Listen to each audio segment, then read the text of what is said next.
اس قصے کی ابتدا 1964 سے ہوئی، جب کارل لوک نامی ایک شخص کے گھر میں رات کے وقت 3 چور گھس آئے۔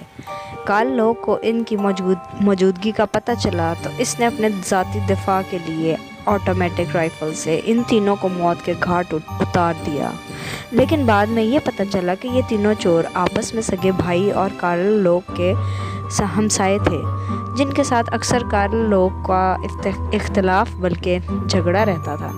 بعد میں یہ خبر پھیل گئی کہ کارل لوک نے ان تینوں بھائیوں کو اپنے گھر میں بہانے سے بلا کر قتل کیا اور معاملے کو چوری کا روپ دیا تاکہ پولیس اسے ذاتی دفاع قرار کا معاملہ سمجھے۔ کارل کو جیسے ہی پتہ چلا کہ معاملہ الٹ کر خود اس کی گردن کے گرد پھانسی کا پھندا بن گیا ہے تو کارل روپوش ہو گیا۔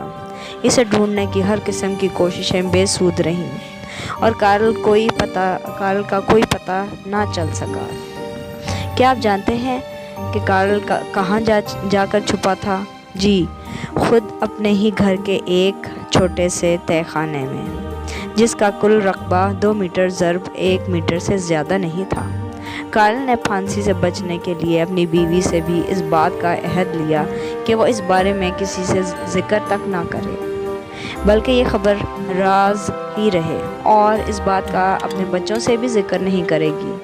خدا کا کرنا یہ ہوا کہ کارل کی بیوی کا کچھ ہی مہینوں کے بعد انتقال ہو گیا۔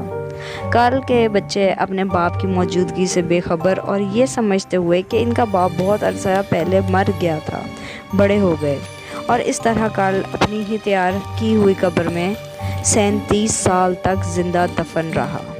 اور سب سے عجیب بات یہ تھی کہ بعد میں اس مکان میں مختلف وقتوں میں 3 مختلف خاندان آ کر رہتے رہے، مگر کسی نے بھی کارل کی موجودگی کو محسوس نہیں کیا۔ اس سارے عرصے میں کارل رات کو اپنی پناہ گاہ سے باہر نکل کر کچھ کھاتا پیتا اور دوبارہ تہہ خانے کو اچھی طرح سے بند کر کے قید ہو جاتا۔ بعد میں اس تنگ و تاریک، گھٹن والی اور گرد و غبار سے آلودہ سیلن زدہ جگہ میں رہ کر کارل دمے کے مرض کا شکار ہو گیا۔ اب مسلسل کھانستے رہنا اس کی مجبوری بن گئی۔ ایک رات کو گھر کے مالک نے اپنے مکان میں زیر زمین کھانسی کی آوازیں آنے کی وجہ سے پولیس کو بلا لیا، جنہوں نے آواز کا تعاقب کرتے ہوئے کارل کو پا لیا۔ کارل اور پولیس کے ساتھ یہ مکالمہ پیش آیا: کون ہو تم اور یہاں کیا کر رہے ہو؟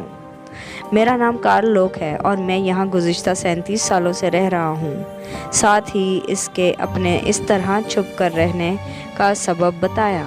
یا الہی، تم نہیں جانتے کہ تمہاری روپوشی کے بعد کیا ہوا تھا؟ نہیں معلوم کیا ہوا تھا؟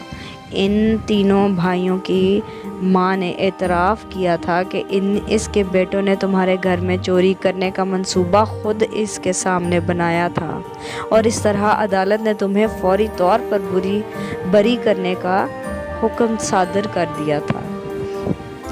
یہ تھی آج کی کہانی۔ امید ہے کہ آپ کو پسند آئی ہوگی۔ اگر پسند آئی ہو تو ہمارے چینل کو ویڈیو کو لائک اور چینل کو سبسکرائب کر کے ایسی اور ویڈیوز اور کہانیوں کے لیے پلیز ہمیں ضرور سپورٹ کیجیے۔ اللہ حافظ۔